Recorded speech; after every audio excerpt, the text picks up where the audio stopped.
As a continuation of my miracle story from my mother, Mrs. Libo Eckstein, I felt just to mention that this story of miracles doesn't stop. The miracles never cease. In 2003, my mother had this real wish and rotzen to go back to the place where she endured hell on earth. We never wanted her to go back because obviously my mother, who came out of Auschwitz alone with no parents, no brothers, no sisters, totally alone. But she built up a life with children and grandchildren, and by the time she was nifta, there was Knaina Hora, over 50 children and grandchildren after her. And this is from one person alone. So this is a true miracle, how a person from her town, alone completely by herself, built up a family, the Shameless Seferis. I feel this story which I'm going to say is going to be a story which will be left for generations, and I felt that I had to film it. Why? Because it's a story that you will not believe unless you hear it from the person himself. This story actually took place in 2003. My mother always wanted to go back to this place called Auschwitz, where she stayed and she had this terrible experience. And what she wanted to go back there was to put Yortzeit candles and to say a Kaddish, that a Kaddish should be said for her parents. She felt that was her tafkid in life, and she felt that's what she wanted to do. And we never wanted her to go back. Obviously, the emotions and what could affect her, we decided, no, she's not to go back. However, in 2003, Chabad did a one-day tour, which our Rav then gave us his blessing and his permission to take my mother back as long as she did not stay overnight. I looked at the itinerary, and the itinerary said that the tour, or so we call it, started in Birkenau. My mother said she was in Auschwitz, so we took it that this was a sort of a smooth transition, a sort of starting part for her tour, and it wouldn't be straight into hell's into the hell where she went into, and it will sort of blend her in slowly, and she won't be so traumatized by the event. We went to Birkenau, and my first impressions of Birkenau was just astonishing. The place is absolutely massive. It is, to say that you can see from one end to the other, you can't. To say you can see how big it is, you can't. It's just one big, huge mass. Most of the bunks where people used to live were destroyed. There's quite a few at the front which were conserved into sort of museum pieces, and maybe one or two scattered elsewhere. But the Germans, they decided to destroy as much evidence as they could, and they destroyed as many bunks as they could. Taking my mother to Birkenau, as she walked in, it was an amazing feeling. She felt she was here. She said, you know something, this is all what the tour guides were saying was untrue. We went into the first bunk, into the first museum piece, and there was toilets inside. My mother said, toilets inside a bunk? Are you absolutely crazy? They made the toilets outside, so the time we got to the toilets, we didn't need it anymore. That was part of the punishment, part of the pain they created, that we had to go outside in the freezing cold and endure the cold, and that was also a terrible punishment. And that's what she said about the whole place. And she said, as she saw a picture of the trucks and the trains arriving, she says, do you know something? I should have been in that gas chamber. I says, what do you mean? I was 14 years old, 12 or 14 years old, and Machshamoy, I think it was Mengele who actually did this selection, and she was pointing right, left. It came to me, and I was actually pointed, like my other siblings, towards the gas chambers. At that instant, my mother, she said, my mother shouted, "Sie ist 18, sie ist 18, she's 18, she's 18." And then my mother pushed me, my mother said, to the other side, literally pushed me to the other side. I started crying, wanting to go to my mother. I was then given the choice, my mother said, by Eichmann himself, or Mengele. I was pointed, which way do you want to go, right or left? My mother, somehow, for some reason, didn't see her mother there, and she chose to stay alive. That's what kept her alive. So that is an amazing thing, that she was, even in the time of selection, she was sort of pushed away from death. She then said, she went into the gas chambers, she went into the washing place, and as she came out, very straight afterwards, something very strange happened. She actually recognized her father. And she asked her father, "Where's Mummy? Where is the children?" And all he answered me back was, "In a besseren Platz," in a better place. Not that I realised, but I seeing my father, that last second, knowing that he was alive, literally kept me alive during my whole stay in Auschwitz. I dreamt my father would meet me again afterwards. That's what kept me alive. And during every selection, my mother said, where she was selected to go to everyone around her was selected to go to the gas chambers, just remember there was 2 selections every single day. And this happened for 7 months that my mother was there, or however long she was there, but she never once got selected. She felt that the hand of Mengele always skipped over her. Why? She doesn't know. Notwithstanding this, my mother decided, of all these miracles, and I just mentioned a few, she had to come back to this place where her parents and her father and her mother had died to say a Kaddish for them and for her brothers and sisters. So she saved a koiches, because the whole group then decided to go to the crematorium in Birkenau and to say a Kirmol Rachmim and a Kaddish and a short prayer for everyone who had perished there. It was a long walk. It was about a 20-minute walk. My mother, who was an elderly lady who had suffered very, very, very, very severely from arthritis, found walking very difficult. So I said, Mummy, go back on the bus, save your strength, save your koiches for later when you go to Auschwitz. And you know, this walk to the Birkenau, which you'll never hear, so it doesn't have so much of relevance to you. Save the koiches, go on the bus, and I'll go up there and we'll meet later. And as we walked into Auschwitz, my mother looks around and she starts screaming, she starts shouting. She says, Shruti, this is not Auschwitz. This is a lie. It's one big lie. I was never here. This building wasn't there. The kitchens, they said as you walk in, the kitchen on the left, that is totally untrue. And she was getting very excited. She says, I want to go to Auschwitz. I want to go say a Kaddish for my parents. I want to say a prayer. I want to put a candle in the crematorium to commemorate their death. This is not Auschwitz. And she was getting very agitated and very, very, very, very moody. Anyway, one of the tour guides came up to her and says, lady, what's the matter? My mother answered, I want to go to Auschwitz. I was in Zeylager Dratzen, that's block C13. Block C13, that's not here. Says, where is it? That's in Birkenau. I was in Auschwitz, my mother says.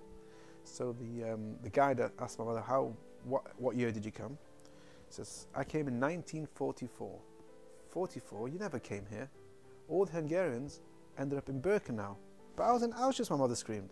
Correct. One was called Auschwitz 1, one was called Auschwitz 2. Later on, or sometime, the name changed from Auschwitz to Birkenau. My mother was distraught, and she says, Shruti, I came all this way to say a Kaddish. I was there, and I didn't manage to go to the crematorium. I said, Mummy, don't worry, we'll take a taxi back. And this was in 2003, and you won't believe it. We go out of Auschwitz, I tell the Lesser group we'll meet them back in the airport. They shouldn't wait for us. But as soon as I come out of the camp, Auschwitz camp, as a taxi came. And this taxi driver spoke perfect English. And we told him our predicament. I said, my mother can't walk, she wants to go to the crematorium to put the candle in. Can you help us? And you won't believe it, he says, you know something? Just by the crematorium, there's a hole in the fence. And you walk this hole in the fence, and that takes you right to the crematorium. My mother turns around to him and says, you must be Eliyahu Novi. You must be Elijah. And it was quite funny she said that, because you'll see why later on. Anyway, lo and behold, as we get closer to Auschwitz, he says, you know, see over there? That's where the hole is. And there was the hole in the fence in Birkenau. But anyway, as we walked through this hole in the fence, my mother suddenly said, you know something, you see this fence over there by the road? We used to stand by this fence, and the Polishers used to throw bread. I remember this. And she says, look over there. She points with her hand, look over there. That is my bunk. I didn't believe her. There was 2 bunks in the middle of nowhere. And I look there, I put my camera, and I zoom in, and you wouldn't believe it. On the edge, on the side of the bunk, it says 13. 19, 13. There it is. Yeah. See, it's the what? Do you know what it is? I'll show you where it is. Yeah. Not that block, the block down. Yeah. You see it? Yeah. It's 26, it was light shoe. Light shoe 26? Yeah. That was 13 is over there. And 8 was opposite. Yeah.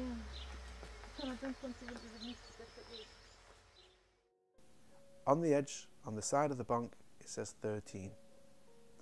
We go towards the bunk, and my mother said, this is where I slept, and I'll prove it to you. She says, why?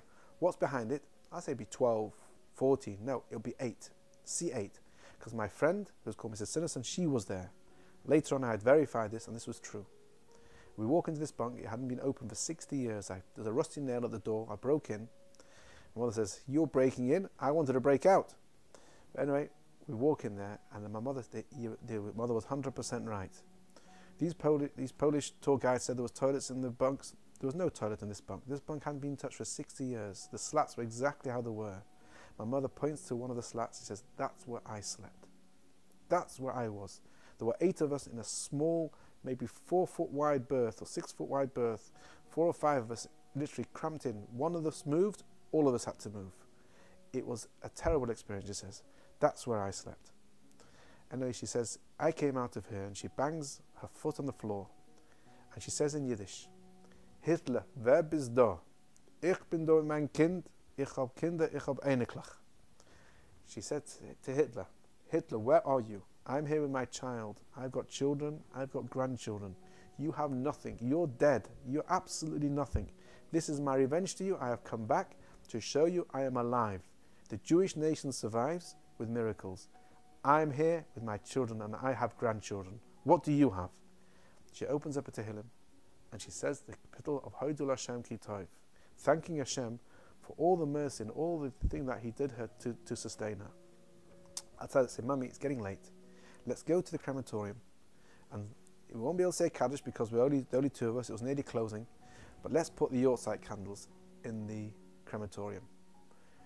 Well, it was a short walk, and she said, "You know, Sonny, I was in the crematorium twice." Well, so once I went in, I had to undress. I was actually in. I was waiting for the gas or maybe the water because we didn't know what it was. It could have been showers, it could have been gas. They alternated it to trick us. As they closed the door, for some reason they swung open the door and they shouted everyone to get out. Later on I realised there was an air raid. We had to all get out. That's once I was saved.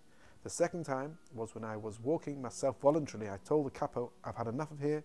My best friend had just been selected and I wanted to go." The capo says, "Listen, you know where the crematorium is, you know where the gas chambers is, be my guest. Just go there, walk there yourself." I walked there myself.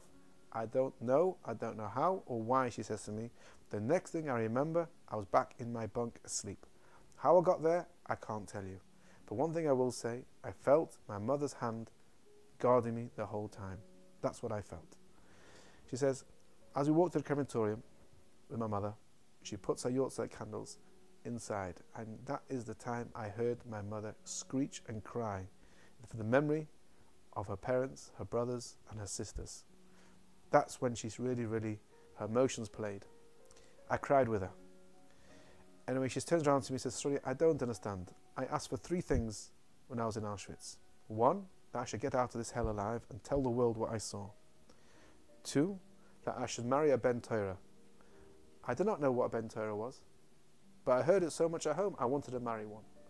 3, by the day I die, all my children should be Shomer Shabbos. We should be religious Jews." All her tefillahs were answered. Why does not Hashem allow me to say a Kaddish here? All I wanted is say a Kaddish for their memory. We were taken away from here, she said. We were here and we got taken away. Why? I look around, and walking towards me was 9 men. As you know, you need 9 men to say a Kaddish. 10 men to say a Kaddish. I was the 10th. There were 9 people walking towards me. My mother turns around to these people and says, as they're walking towards us, "Are you Shomer Shabbos? Because if you're not Shomer Shabbos, I am not interested." And this is a lady who's been waiting 60 years to say a Kaddish for her parents, was willing to forgo that schus, as basically the Kaddish, if these people were not Shomer Shabbos. The Malachim came, or the 9 people came, and we said a Kaddish. I don't have to tell you the moving Kaddish I said. It was like Ne'ilas of Ne'ilas. At the end of it, I asked them, "What are you doing here? It's nearly closing. Why have you come?" So mother says, "Let me interrupt you. I want to tell you something. You think you just said a Kaddish for my parents. You haven't. Well, you have, but that's not the only thing. What you have done, you have buried my parents today. You have buried my brother, you have buried my sister. You have buried, this is a finality which I have had." And after that date, my mother's look in life was completely different. Even when she was upset, I had to just tell her, MIA, Minyan In Aushwitz. That was it. 2 hours before she died, I said to him, I said, Mummy, remember that Minyan in Auschwitz? She said, Hashem has been so good to me my whole life. I will never forget that.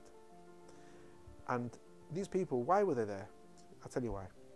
They belonged to an American corporation, and they were told by their bosses they're not allowed to go to Auschwitz, because the bosses knew Auschwitz is a Jewish memorial, and they didn't want them to waste time, working time, to go there. They had to agree. Anyway, they get to their hotel in Krakow, and when they got there, they were not very happy what they saw. They had to leave the hotel.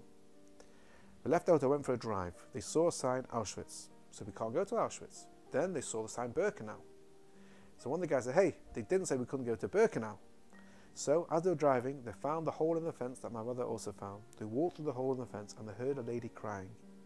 They said they had to go and see, who was this lady crying? They walked and they came to us to help us make that minyan in Auschwitz a Kaddish. Now, my mother went to Birkenau because she thought it was Auschwitz. They went to Auschwitz because they thought it was Birkenau. And together we were zeicher to a Kaddish. One prologue I'd like to say to this story is, 2 years later, I was sitting on a plane with Mr. Michael Hafner. He's a local dentist. And he said, Struddy, I've got to tell you a great story. So what's the story? Now, he's known for his stories. So I said, what's the story? Well, just yesterday, I had an American guy who came to me for some emergency medical treatment, dental treatment. It took me a few minutes. And when I finished, he asked me, no, Mr. Hafner, how much do I owe you? So I answered, Michael Hafner can do a mitzvah once in a while. So the guy answered me, I'm going to tell you a story. I'm going to tell you a story that you'll be able to repeat to your children and your grandchildren. He says, 2 years ago, I was in Auschwitz, and I met there a young man and an old lady. He was one of those 9 people who helped us make a minyan. 10 years later, my mother died. Just before her yahrzeit, I took my nephew back to Auschwitz. I had not been since. We got to the bunk and we broke in again. As I opened the door, I find there a yahrzeit candle, an unused yahrzeit candle, which was the big one which lasted for 7 days, however long it's supposed to last. I lit this candle in memory of my mother just before her yahrzeit, which I found in the bunk where she spent the most hellish days of her life. As a child, I felt it very hard to be a child of a Holocaust survivor for obvious reasons. My mother was very protective, my parents were very protective. However, growing older, I see that I could not have any better education or any better act to follow than being a child of a Holocaust survivor. To see the emunah peshuta, or the sincere emunah of such a person, has molded my life to a way which I wish I could emulate. And I'll always try to emulate my mother for her good deeds, for her tefillas, for her love for her children, and that is what inspires me.